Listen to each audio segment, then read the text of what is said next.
All right, Donna, we can get started. Great, wonderful. Well, thank you all to you who are still on this webinar. And I want to tell you that one of the questions that we always get in our office from our startups and from the people who are anticipating doing a startup is, how do we pick a CEO? Where do I find one? What do I look for? How do I do it? Because it's so important to your company, because obviously any investors are going to look at your CEO and your management team before deciding whether or not they're going to invest. And so this is a really, really important aspect of doing a startup. And we are so pleased that Anurag is going to share with us how you assess a potential person as CEO for your company.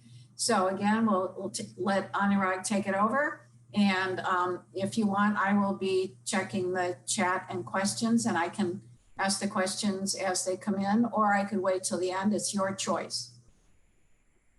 Now, thanks, Donna. And I think please interrupt with questions. You know, that way we can keep it more conversational, even though the attendees cannot really speak. Right. But you know, I agree. This is, you know, CEO selection is one of the most critical decisions that, you know, you make after deciding to have a startup. And it's almost like trying to find your life partner. There is no real, you know, so-called one rule that fits all. It's a little bit of science, it's a little bit of your gut, and in the end, it's about, you know, how do the two parties get along? And the most odd pairs can work, and sometimes the most obvious, the perfect fits don't work out. So I think a little bit is just about how you feel comfortable, and I think that should be the biggest gauge for selecting a CEO.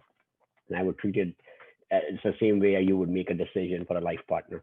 So if you go on to the next slide, what we're going to do in this presentation is kind of present a scenario to everybody, and then, you know, present a few candidates. We will kind of present the candidate at a very high level first, and then the poll will pop up on the Zoom, and would let everybody vote for which candidate would you choose without knowing anything more. After that, I'm going to go and define a little bit more about each of the candidates, and then show another poll to see if that has changed your mind, and kind of discuss different options from there. So just keep in mind, two polls will pop up, one early, one later. And then at the end of the call and at the end of the presentation, I'll describe what are the key things to look out for, what to consider, and what's important for investors.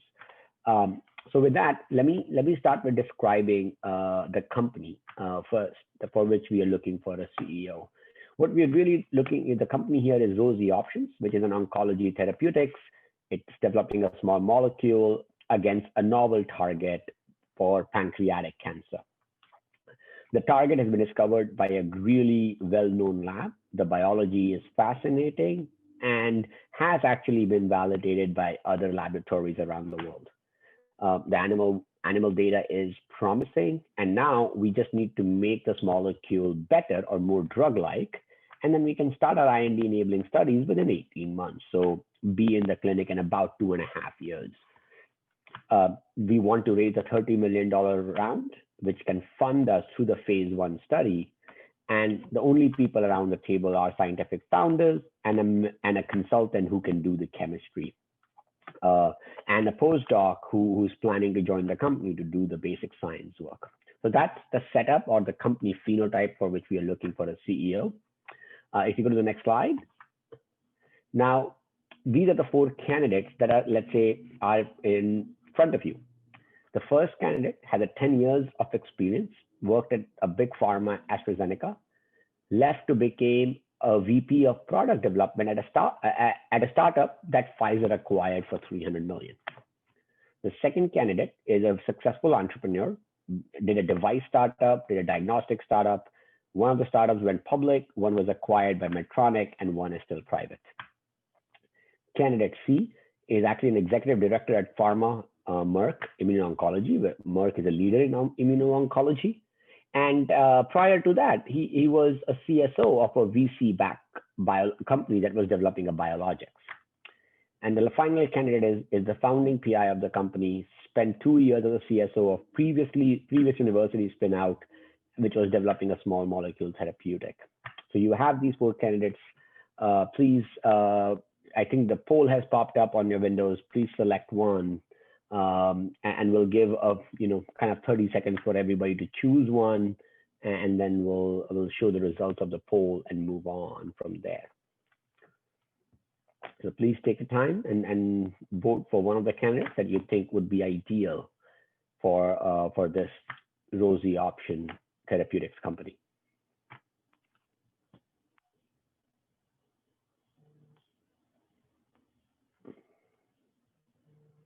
Yeah, I think that should have been a sufficient time for everybody to vote.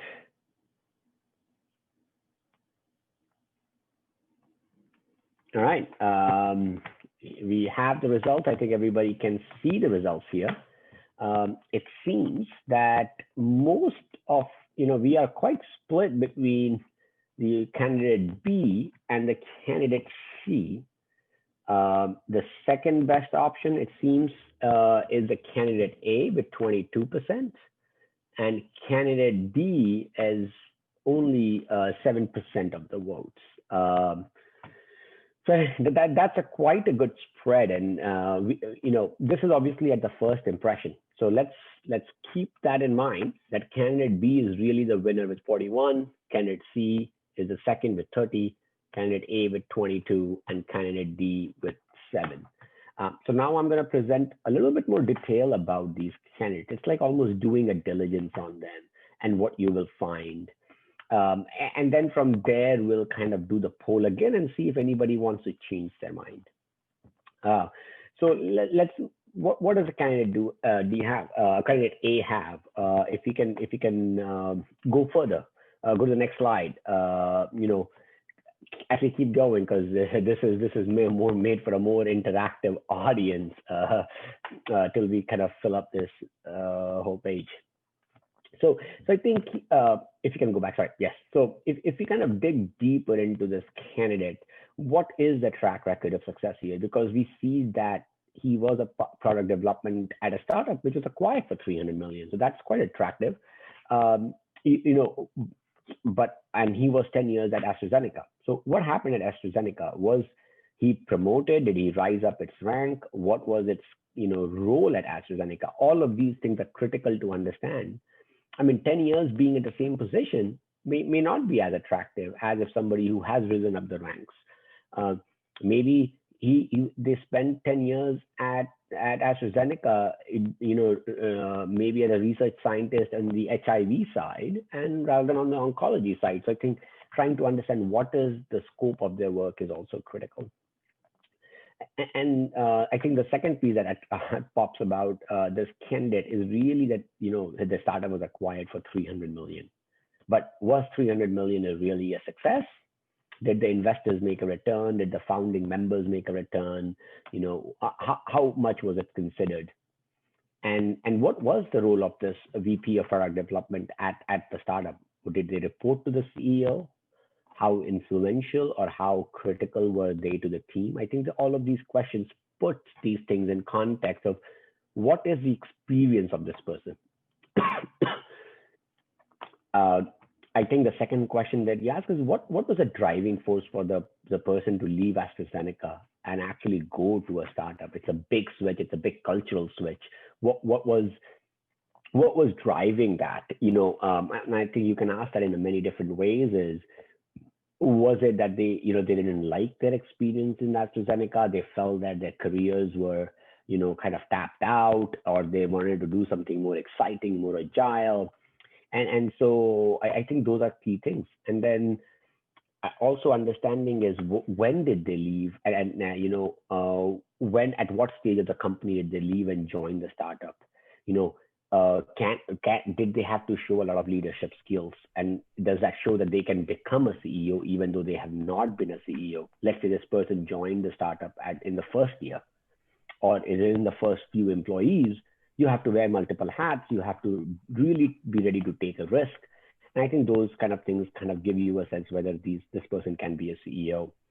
And I think the last, yes, I'm sorry, but we have a question about the sample size. So we have 47 people on the webinar, but could you just refresh and let us know how many people actually gave their opinion on which candidates to choose?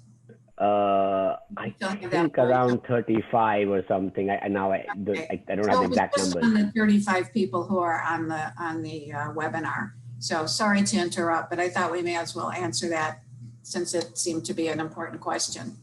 Absolutely. No, thanks. And please keep interrupting me as it happens, because otherwise it feels like I'm giving a lecture to a screen, which is never fun. All right. So, this provides you guys what kind of questions we should be asking the candidate. If you go to the next slide. So digging deep into the candidate B, again, if you can foot through, and I know these slides are meant better to be in person, where we can ask the audience what questions will they ask. All right, that's good. This candidate B has been a successful entrepreneur. So let's kind of understand how successful have he or she been. Really the question becomes is, I can join a company as a very junior scientist and the company can be successful, but my contribution to that can be minimal. So understanding, what was the timing that they joined, what was the role of their company, was they really the driving force behind the success of the company? What we find is founded the first company 10 years ago, went public 5 years ago, trades at $1 billion today. The first company that went public. The medical device was acquired by Medtronic for $80 million, raised $50 million. And the private company is still private, founded by OrbiMed and Canaan, which are good life science VCs. CEO recruited his replacement after raising the venture round because he thought the company needed domain expertise. Now, if you want to learn kind of even further, what we learned from him is the B was not at the first company at the time of the IPO. He had left 3 years ago. So if you kind of see, the company took 5 years to go public, and if the person we're talking about left 3 years before it went public. So the question then becomes is, how involved were they in the company going public, or what was their contribution to it? Obviously we mentioned that the medical device company was bought for $30 million upfront. It was an $80 million exit. $30 million of it was upfront. $50 million was an earnout. So because, as you see above, the company has raised $50 million in capital upfront, we just talked about, most of the money will go to the investors. So it wasn't really a big success outcome that you would think, which otherwise when you just learn about it's an $80 million exit or it's just an exit, seems quite attractive. Now, with the company that is still private, what we learn is that he was actually pushed out by the VCs because he was not executing well. Even though his resume has that he's involved in a VC-backed company backed by major VCs, the performance was not really that great on that. So, as these are the kind of things where, you have to kind of select. The first funnel is to kind of just say what you think about these candidates. And I think candidate B was one of the highest selected candidates, which on the paper did look like they have been a CEO, and have been a part of a public company, private company. They've had successful exits, so have all the right phenotype to say what a business person is. When we look deeper, we understand more and see, is it in the right context to what we want? If you go to the next slide. Now, the candidate C, he's an executive director at Merck, which is an oncology-focused company, and was a CSO of a VC-backed company. When we dive deeper, what we learn is C has a very strong technical knowledge of oncology therapeutics and also kind of knows a clinical development. They were at Merck for 30 years, and Merck Immuno-Oncology Group had hundreds of people. Now, because they have been 30 years, their experience, they're expecting a $400,000 salary from the startup post-funding. So I think this kind of, again, we want to look at what is the driving force for these people. If you keep going, I want to see if there is further in the slide. Actually, can we go back? So again, from the C, I think this was our second best candidate in the polls. And I think as we are diving deeper, what we're seeing is, yes, they are really, they have domain expertise, they have experience in the pharma. I think they're part of the immuno-oncology group, but it is hundreds of people. So what was the level of, how many reports they had, that if they're executive director, most likely they've had more people reporting to them. So they've had leadership experience there as well. But these experienced people don't come cheap. I mean, I'm sure they're taking a pay cut even when asking for a 400K salary coming from pharma. So I think you have to kind of think about, what does that mean? Is it okay for them to expect a 400K salary when they're joining a startup versus when they were at big pharma? So I think that is something to keep in mind.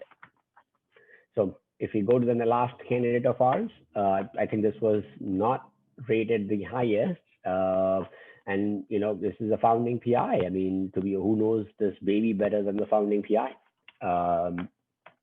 So I think when we find out a little bit more about the PI, he's highly regarded in the field, has done much of the original work around this target. So kind of is the KOL, the key opinion leader of this field.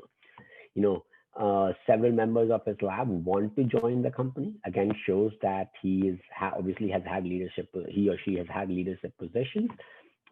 And people like them to kind of follow them into the company. But we also find out that the PI is a little disgruntled because when they were the CSO of the previous company, they were pushed out of the previous company to bring a new CEO. And really at this point, they want to prove that, look, they can be the CEO. And what happened last time was not the right thing for the last company. So, again, what we're trying to learn from these more color of these candidates is, what are their domain expertise? What is their drive to take a CEO? Do they have the experience to the CEO and all of this? So now I think that people have heard a little bit more about these candidates. If you can go to the next slide. Anurag, let me just say we have a question here. Absolutely. And it was interested in knowing how the performance of the CEO is measured. It was said something like this: the CEO did not perform well and the VCs wanted to replace him or her. What are or could be the metrics VCs would be rating the CEOs? I think the way we always judge a CEO are on a few metrics. One, can you keep the team motivated, and can you recruit the best members into the team? Remember, nobody has all the domain expertise, all the expertise needed. The best CEOs surround them with better people. Second is, can they raise money? Do they interact with investors? Because you don't have a path if you don't have money. And third, are they thinking strategically ahead? Are they thinking about the next 2 years? Are they really thinking about what are the challenges they'll face and planning ahead? I think if I have to categorize, those are the 3 key metrics where I would define a CEO. Now, can this change over time? And we'll talk about this. It will. And I think depending on the stage, weight of different things can be different. So I think we have any other questions, Anna? No, that's good. That's it. All right. So I think we have, if we can show up another poll to see. So now if you have to pick these candidates again, now knowing what you know about them, let's give everybody a minute to think and vote on these candidates again. And let's see if we see any shift in how the candidates are picked. So everybody, please take your time. You would have 30 more seconds to pick one. And then we'll go through the results, and maybe what I would love to kind of think about here is what I would have done. And maybe in chat, people can mention where they agree or disagree with their option or my view. And we can form a discussion that way. All right. that should be good enough of a time for everybody to have voted, hopefully. Can we switch to the results? All right, now we have seen a big shift here. So what is interesting is that the candidate A actually has not changed at all. They are at 22%. I think they were at 22% with 7 votes. Um, Actually, I'm thinking 12, 9, 21, 32, actually. So I may have calculated the 35 votes previously correctly. So candidate A has stayed the same. Candidate B has seen the dramatic decline from 40% of the votes to now only 16%. Candidate C actually has not changed much as well. It was at 32%, I think, and now it's at 28%. And candidate D has significantly changed from 7% to 34%. And this is actually, what is amazing here is to do this talk in different places and see these movements in very different directions. So before I kind of discuss this, and if we can leave this on, that would be great as we do the discussion here. There is no right answer. So please keep this in mind. This is nobody can predict who your the best life partner is to be. It plays out in the end, and everybody can have an opinion. So you kind of have to take the opinion, but make your own decision. So for me, I think if I had to choose here, I may actually go with candidate A or C. And I kind of explain why I think that. Both of them have very deep expertise in biology here. They have led biology exercises in big pharma, have experience of what it takes to develop a drug. And that is very critical. The reason why I would deprioritize candidate B, that though they've been a CEO, I would be really worried about why did the last company force them out? Like, why would these very experienced life science venture capitalists were not happy? And there could be good reasons for it, but I would want to dig in. And the second is they've not really run a therapeutics company. And running a device and a diagnostic company is very different than therapeutics company. And so I would rather find somebody who knows what it is to develop a drug. It's a different beast, and I would want somebody to be familiar with it, especially at the early stages when I'm doing the science and I'm developing the story a little bit more. I think candidate D is I think I would be most worried about is because one thing that I think investors don't like is a PI or any entrepreneur who's out there to prove themselves and have this disgruntled attitude, because sometimes we feel like they're driven by emotions rather than practicality for it. And because of those emotions, sometimes can they overlook what is best for the company versus what is best for them? And kind of removing those two is very critical for the investors. So even though they are the leaders in the field, I would love them to be on the scientific board, provide their scientific leadership. But the last point, that I am here to prove that the last company made a mistake by removing me as a CEO, I believe is not the right sentiment to come into your next role. So we have a comment here. Yes, Dana. But for the preclinical stage of the company, D seems to be stage specific than A or C from either AstraZeneca or Merck. Yeah. So I would say that a PI usually is actually more equipped in discovering biology. Now we have discovered the biology. Now we are launching into the next realm of the biotech world, which is drug development. They have discovered. Now we are thinking about lead optimization, which is a very different skill set. So does this founder provide that most academic founders have not developed drugs, and so for them this is a new avenue. what they're really good at is discovering new biology and running preclinical, maybe academic research.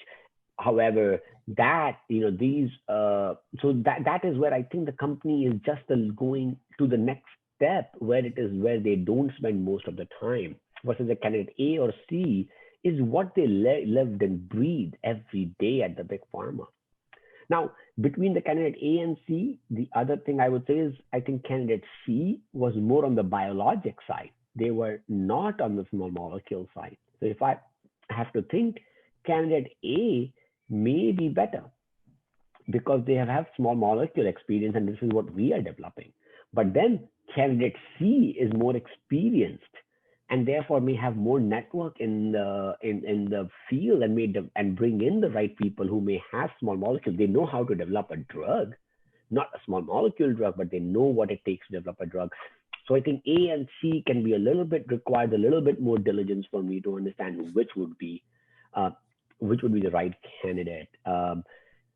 Maybe I'll take a pause there and let a few questions see if from what I have said, what people agree or disagree on, or what would they want me to clarify. Because I think in the next half of the presentation, which I think will be done in 15, 20 minutes, we'll talk about just the general characteristics a little bit more. But I want people to be able to kind of ask questions or even provide, opposing opinions that they think we should talk about. So the question here is, value success stories that are close to your product. Absolutely. And I think that is very good. Airbnb's successful CEO cannot make a drug. But an Airbnb CEO may be very good at keeping the team morale high, the operations of the company. So let's say if I was looking at a company which was very mature and selling 5 drugs and had thousands of people, could they be a better fit? They don't need to know the science at that point. It's more of an organizational structure, and it's more of, how to tell the story. And I think they may be a better fit then. But when they're developing the drug, when we are a smaller team, we want people with domain expertise. And then that person may not be the best fit for me. Right. Thank you. And then we have another one, CEO, but not a founder, compensation thoughts. Yeah. So that's a great question. And candidate C had selectively called out that I want a 400K salary, which is quite a bit. But what I did not stress on, and I wanted to see if people catch on, is the candidate C had said, after you have the funding of $30 million. I think that is very critical.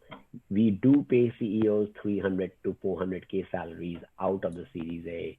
I think if you want to have experienced people, they will require that salary. And I think it's still a pay cut from what they were getting in their big pharma roles. And if they were saying that, look, I want 300, 500K and I was raising a $2 million seed, I would worry about that person is not worried about the company's success, but more about how can they have a comfortable life, and they're risk averse, which is not the right phenotype. So the next question is, there's a big difference in a person who has lived in a big pharma his whole career versus one who has had to succeed in smaller company with fewer resources. Great question. And this is one of the biggest challenge we face, or the biggest question we have when somebody from big pharma comes. Can they roll their sleeves and really get their hands dirty, or they need 20 minions to be working around everything for them? And some people make that transition very well, and they are very hardworking, and some don't. And I think this is a part of the diligence process, interview process, that you need to understand. You need to talk to their, team members in the pharma to say, hey, how did they behave? Did they take things head on, or they always took a more hands-off approach, and understand their reasons to be moving here? I think personally, in the early stages, I like to get people who have been in the startup and have done the work. I think later stages, when now you're trying to almost tell your love story for the entire world, I want the Romeo of the Romeo and Juliet, because then everybody gives credibility to that story. So somebody from the big pharma who has done this, telling them like, look, I had so many options, I chose this option, now I'm telling you the story, is I think it's much more valuable. It gives credibility. In the earlier stages, when we just need to put your heads down and execute, maybe sometimes a person in the biotech world may be better. So again, this goes back to the point that as the company matures, the needs change, the company CEO phenotype changes. So if you have been replaced as a CEO at some point, the company is not always bad. It may be a good sign that you found, or you found that the company needs a different phenotype, and you as a person had low ego to move away and look for the best of the company. Right. Here's one. Is there a dating site for the founders and CEOs? I'm sorry, can you repeat that? Is there a dating site for founders and CEOs? Yeah, there is actually. So I think AVX Exchange, which collects a bunch of resumes and connects them with companies who are looking for CEOs. So I think that is exactly what it is made for. And you can reach out to us and we can direct you towards that if Donna, and I mean, I think you can as well. But again, this is where the investors are. I mean, investors carry a Rolodex of great entrepreneurs that they have invested in, or the entrepreneurs who have reached out to them to say, hey, I want to do a startup. And then we find technologies and we marry them. So, you can rely on investors to do that. And that's where selecting the right investors is critical, and also can use these different resources. Thank you. We have another question on compensation. And that was, you had answered about a CEO, but not a founder. So what about equity-wise for that same situation, a CEO, but not a founder? I think the CEO in a venture-backed company with a Series A, their option pool, I think they get anywhere from, I would say, 4 to 8% of the option pool is given to the CEO. I think on an average, they get 5 to 6% is what the median, I would say, is. And so that is, and that gets refreshed as you raise more money, because you want them to be continually committed to the company's success. Right. Thank you. Okay. All right. I think if that is all, let's see. Yeah, good. Okay, so you can carry on. Awesome. All right. So with that, let's go to the next slide. So given this discussion, I think one thing everybody would kind of accept, there is no right answer. There is no one candidate that can meet all your needs. You will have multiple options. Now you have to go with your gut on what you choose. And if it doesn't work, be flexible to replace them. As we talked about the candidate B, which made the biggest move, looked very attractive up front, but we looked a little bit deeper, not so great maybe. Again, this is where, as a scientific founder, as a company, keep an open mind. Always course correct. Data is the only thing you have, and be diligent about it. If they have experience, ensure they have a track record of success. Somebody who's just done it doesn't mean, is as great at doing it. So you just kind of make sure that if they've been doing it for a while, they've been doing it the right way and have been progressing. Failure is not an option. Failure is not a bad thing. The question is whether they've learned from the failure. And I'll give a story of this. Is Laura Scheuer, one of the CEOs of our company now. She was a CEO of Synthorx. Sold it for $2.5 billion, I think, to Synthorx, to Sanofi. She had 2 previous companies and they both failed. But the VCs kept backing her because the science fails. I mean, we go to the clinic and it didn't work out, but she did not do anything wrong. She can't make the science work, but what she can do is execute at the best level. And she did. And so VCs kept backing her, and now she has a great success. So failure is not the key thing. The question is what you learn from the failure, and to assign the right place for why that failure happened. I think the next point is very critical. Is, as I said, a CEO should not be the smartest person in the room. They should surround themselves with smarter people. And I think that is one of the most key attributes for a great CEO is like one, making others feel comfortable, and second, attracting the best talent. And that's how you build up a really good organization. I think we talked about low ego is, what is right for you may not be right for the company. And keeping company first is always the right thing. Uh, and I think, as I mentioned, that you need to have domain expertise so that you can attract more experts in the field and recruit the right people. It is helpful if you've been in the field. Dana, is there any additional questions, or should we move to the next slide? Yeah, we have another question. Do you need a CEO at early stages prior to major fundraising? That's an excellent question, and I think that is not the case. Initially, the entire company activities are directed towards the science. So sometimes, actually, a lot of VCs, when they found company and they seed companies, there is no CEO. They actually hire a VP of research who's kind of driving the biology, managing the CROs to do the chemistry. But when they raise the next round, right before that, they recruit a CEO who says, look, I'm going to commit, I'm going to help you raise, but I'm not going to join till the funding comes, right? And you want that in a CEO who says, say, look, I'm going to do the work right now so I can help you raise and join full time once you raise. Because once I join full time, remember, to fire a person, you need to pay them severance, you need to pay them bonuses, and it's a lot of financial liability you have on them. So again, that's the kind of thing that you're looking from a person. Are they thinking right for the company? It's a great question. All right, thank you. That's all I have for now. Yeah. All right. So let's talk about what are the, we have discussed a lot of this already. And so, these are just in the slides for you guys to, when you guys receive these slides, to have them, what are the important characteristics is track record of success. They should be thoughtful, strong judgment, continuous learner. Again, as you said, you gotta be true to data. And as you receive data, you course correct. And that has to be very key.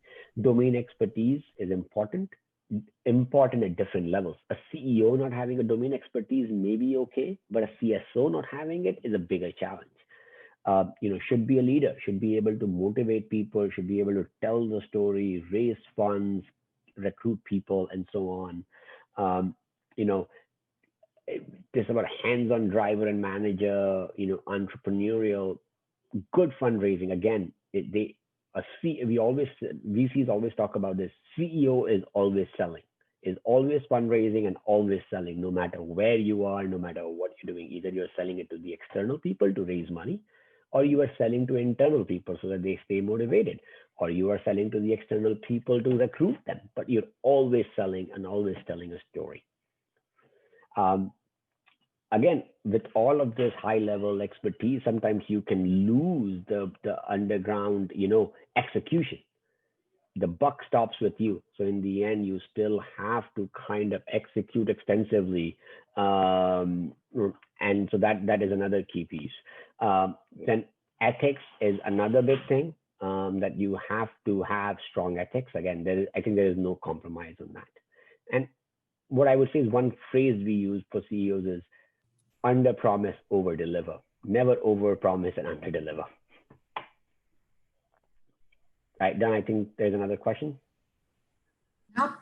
Okay. All right, so we keep going. I think this is, we've talked a lot of these things already, that the needs of the CEO change and what kind of a CEO you need. In preclinical side, you need to have somebody who can work with the founders, is technically strong, can do the fundraising, can execute, can build the team, actually is very hands-on. But as you get to clinical side, you may want somebody who's more versed with, clinical trial side of it, not the development, not the discovery side of the drug, but the development side of the drug. Now, who has regulatory experiences, your team is much broader, your fundraising levels are much higher. So I think the needs are changing. And as the final one is the commercialization. I was talking about an Airbnb CEO, an example. Maybe they are good at that, right? They know how to manage a P&L. They maybe, they've managed a huge organization. Now, they can hire people to manage the science and all of that under them. So your domain expertise, I think, reduces as you go from left to right. Your hands-on experience can be reduced as you go left and right, but your fundraising capability, organizational capabilities, managing the public messaging, those become even more important. So I think, again, I think most of the people here on the left-hand side, in the preclinical side, very early discovery stage, and those have to be very hands-on. I would say, again, somebody asked, do you need a CEO? I think 90% of the chance you'll say, no, I don't. I need a scientist, a experienced VP of research or a CSO who can help me do the killer experiment and, kind of kill fast, fail fast, rather than, try to find another reason to say, oh, this may work. So I have a question here. So are these three different CEOs, or would this be one CEO that actually changes their expertise? I think that can be either one. Like, somebody can transition well across these sectors, some don't. Sometimes the first stage does not have a CEO and only the second stage has a CEO. So I think it just depends on the person. So as a VC, as an investor, you continuously evaluate and you're trying to test, are they adapting? And that is where looking ahead is very critical for the CEO. We are seeing what is their vision. Are they seeing the needs? And so are they recruiting accordingly? And if they are, we are saying, oh, look, they are really planning for the company for the long term. We are ready to go to the clinic. They're already hired a CMO who is really well versed in the clinic. So they understand what their strengths are and they surround them with people who have complementary strengths. Great, thank you. Okay, so the question then becomes is, how do you diligence them? Like, we know what to ask, but how do you? And again, there are so many ways. Use every means possible. This could be, LinkedIn, trying to see how long they have been in certain companies, how their positions have changed. Try to reach out to common, acquaintances or somebody who's connected on the LinkedIn, call past investors, just Google search. Sometimes we have found like some pending lawsuits about candidates that, we uncover in our Google searches, which obviously forms a great topic of discussion. I think the biggest thing I would say is you don't know where the resource will come to diligence. I think what is critical is to know what you want to ask, what you are looking for, and be very upfront about both the concerns and the good things. And I think the establishing that the goal in the diligence is to establish that relationship with the person, so that to ensure that we are both aligned in what we need and want. Okay, I have another question. Okay, I'm not the VC. I am the brains and the mad scientist working on selecting the CEO. How do I proceed? Even if you are, you remember, you have to find your life partner. Nobody else will. So you have to see, is the other person understanding that you are the inventor and they are the executors? I mean, like, you have to get resources, like tech transfer office can help you. When you go to investors, they will help you. So you need to, if you don't have the capabilities, you need to find people who have the capabilities to help you. And these can come, and this is the part of us judging you as an investor. How much have you done to go outside your comfort zone? How much are you committed to doing this? There are standard ways. You can, sometimes you can use a tech transfer office. You can go to conferences and see, talk to various people. You can reach out to investors who help you recruit the team. Some angel investors, will have people who have the right expertise. So I think you just need to cast the wide net. You don't know which one will work. Great. All right, that's all for right now. All right, so I think if you go to the next slide, I think we are coming to the end of this. So I think we've talked, I'm not going to talk more about, these points, but again, the idea is, again, as we talked about, they should have a vision of the company. They need to be modest, always living the data. Fundraising is one of the key things, so they should be able to communicate with the external people very well. And they should adapt, things always don't go well. So they should be able to change course as needed. One more question related to the last one. Is AVX a resource in this? I think they are, and they've done a very good job. They have matched a few companies that have done well. So I think they are a very good resource that they've created. And I would say use your local biotech community, because that's the best place to find. And a tech transfer office can be very good for that, because these entrepreneurs will reach out to the tech transfer office to find the next technology. So you may not even know that some entrepreneur may be hunting in the tech transfer office to figure out the next startup of theirs.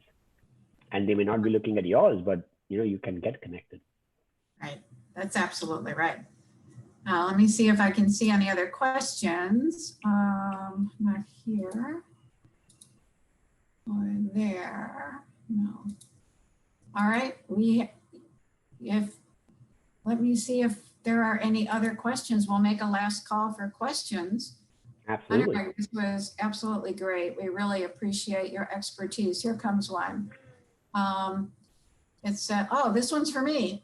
Tell us a little bit about, actually you can help with this one, Anurag. Tell us about the UC San Diego OUP connection. So as Victoria explained in the very first seminar, we are a core partner with OUP. So what that means is when we do a license agreement, especially only with a startup, and there are equity terms, we also put in participation rights, which means, and you can further explain, Anurag, that at some point when you are going to raise some investment funding, OUP has the ability to invest generally up to 10% of the round, if they choose to, they don't have to, in your company. So basically it's offering you some investment money. They're not a lead partner, but they would be, part of a syndicate that would be investing in your company. It's a very nice relationship. We work together. We meet, I think it's quarterly, to talk about the startups, all of the startups that we have, some of them going back quite a few years. They keep tabs on them, and we can make introductions. If you need something, maybe they can connect you to some other investors. Maybe they can guide you in how to best do certain things. I don't want to overstep what you do, but Anurag, why don't you say a few things? No, I think, Don, that is perfectly. I would say that how anybody should think of OUP is one of the friendly VC whom you can just go and get a first gut check even if you want. So you can get advice. You can't get that from everybody. Yeah, so I think the activation energy to reach out should be lower. It's not that for us, it's the first impression is everything, which can be with a lot of investors. We do this day in and day out, work with universities, spin-outs, and academic PIs and postdocs. And so we are very prescriptive in our feedback. We are ready to work with you as you want. I mean, obviously, everything is limited by the time we have. We have 100 partners. It's not that I would say that we can spend a lot of time with each and every one.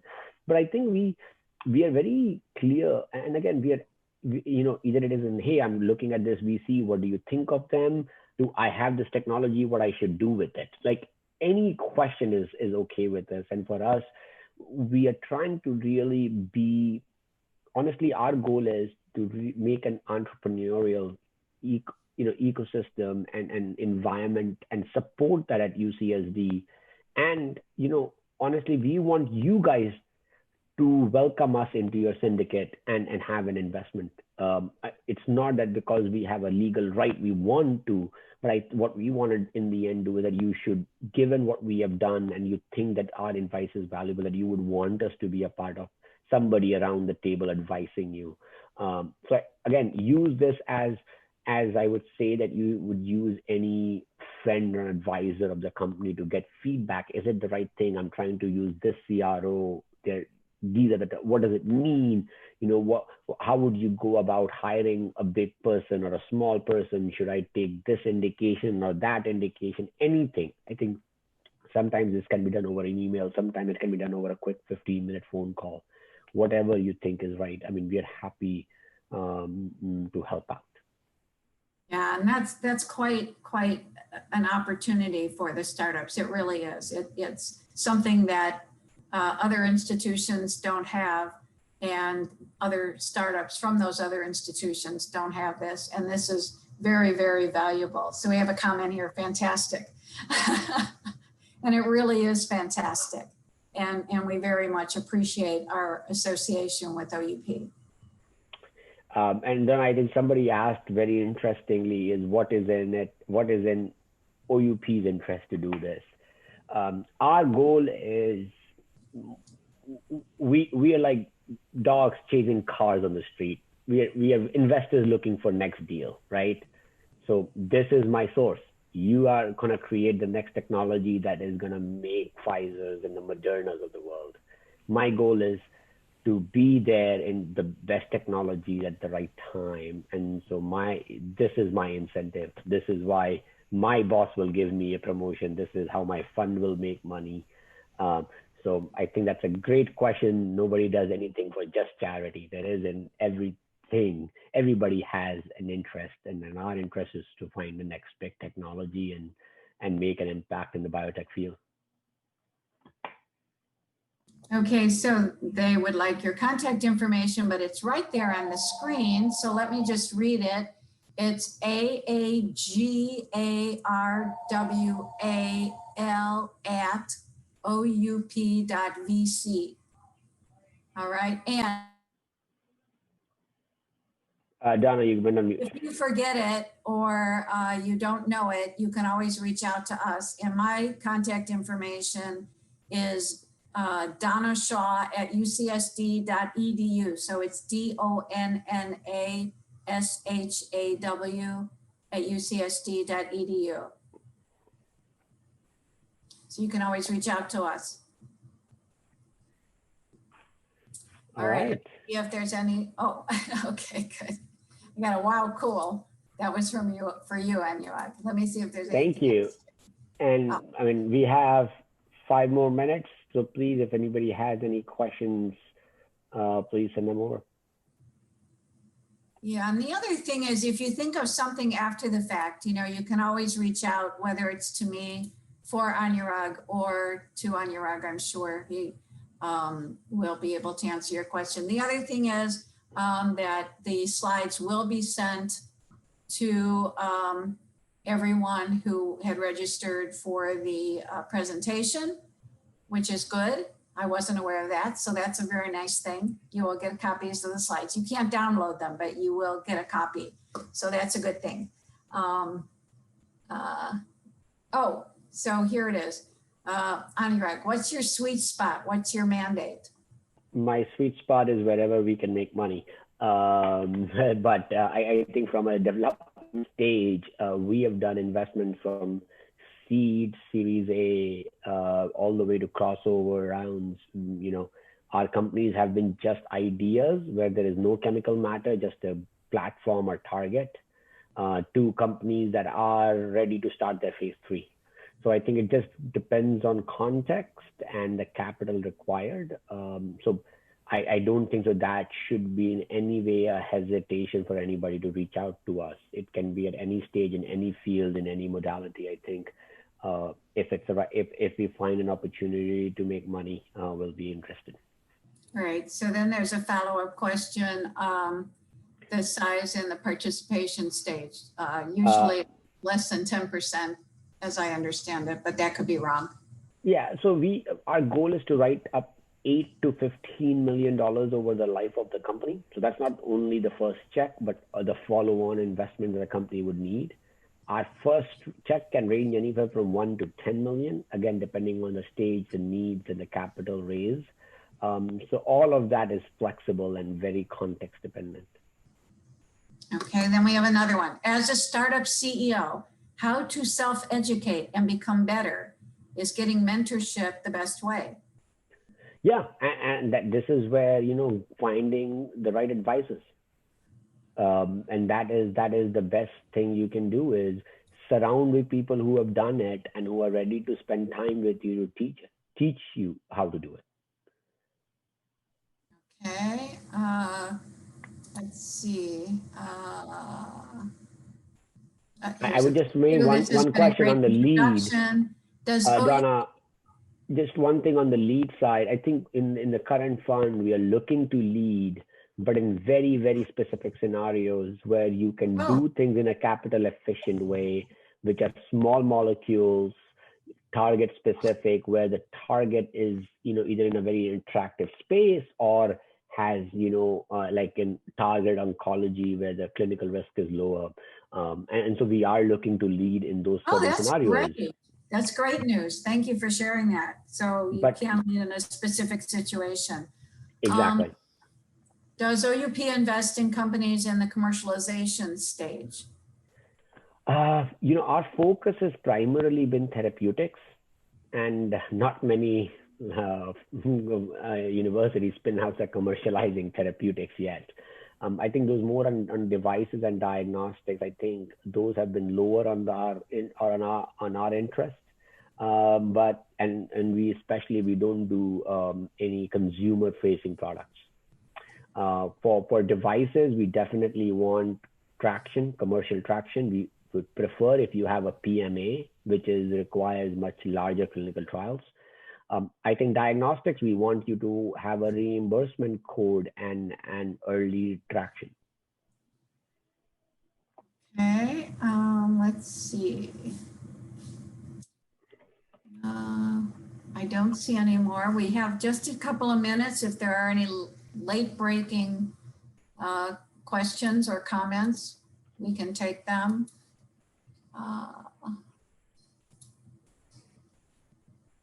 No, I don't see any new ones. All right. All right. Well, this has been awesome. First of all, thank you all for your participation and for your interest in this webinar.